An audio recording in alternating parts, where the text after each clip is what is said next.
aside, we feel that our participation in this event is very important.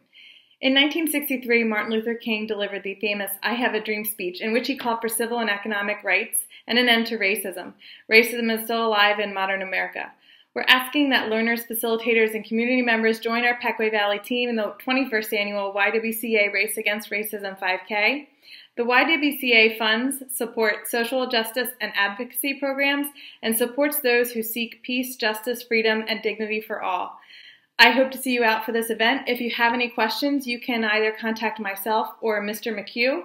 There's also flyers up around both the middle school and high school on how learners can register. If you have anybody in your family or know anyone in the community that would also like to join our team, they can join by simply registering on the Race Against Racism website and clicking Join the Pequea Valley team in the registration process. Thank you very much for your consideration. Have a great day.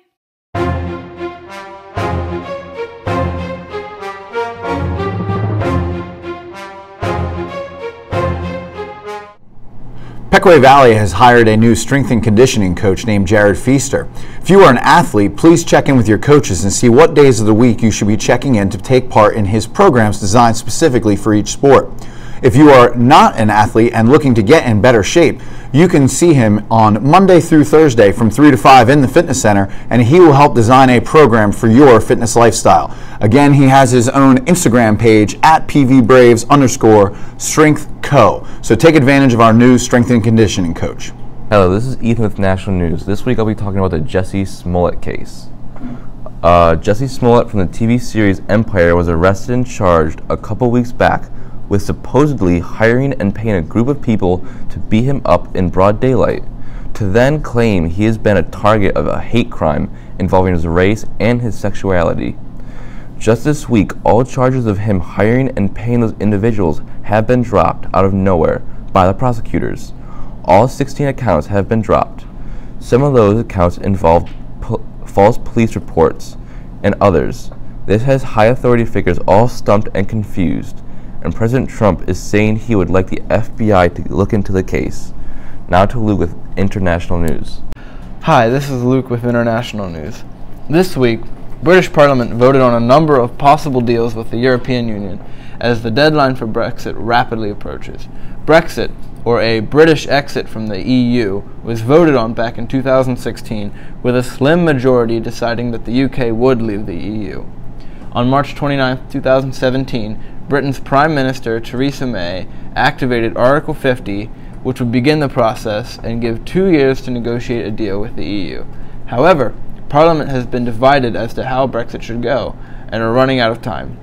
The original deadline to reach a deal was March 29, 2019, which is today, but an extension has passed to April 12th. On Wednesday night, votes were cast on all potential options, ranging from leaving the EU with no deal at all to revoking Article 50 as a whole. Overall, 8 deals were voted on, and all 8 were struck down. As of now, there is still no deal between the UK and the EU. In addition, yesterday, Theresa May made a surprise announcement saying that she would resign, but only if her preferred deal passed. It's safe to say that the next 2 weeks will be very turbulent for Europe. Now to Justin with local news. Hi, I'm Justin with a local news story. This week, students at Central York High School broke a fundraising record. They raised over $143,000 over the weekend for the school's mini-thon, which was well over what they raised last year, which was $30,000. This was the 8th year the school ran this event to help out. This fundraiser was to help kids who are battling cancer at Penn State Hershey Children's Hospital. Now to Tiff with business. Hi, I'm Tiff, and this week in business news. On Wednesday, Facebook announced that they are working together to ban white nationalism on all of its platforms. They started this since the New Zealand shooting almost 2 weeks ago. Starting next week, people who post or search things on Facebook dealing or relating to white nationalism will be directed to a Life After Hate organization. The organization uses crisis intervention, education, support groups, and outreach to help people leave hate groups. Facebook has been facing international anger over not doing enough to block hate speech on its platform, especially after a white supremacist terrorist killed 50 people taking part in prayers at mosques in New Zealand. Now to Gwen with sports. Hi, I'm Gwen, and this week in sports, With March Madness, we are still watching to see which team will take the victory over the entire tournament. A few teams that are still in are Duke, Florida State, Texas Tech, Oregon, and Michigan. Duke is one of the top favorites for this tournament, as are North Carolina and Gonzaga. Some games were played yesterday, but more are on Friday, Saturday, and Sunday to see which team is going to win it all. Now to Peyton with some Believer news. Hi, this is Peyton with Entertainment News.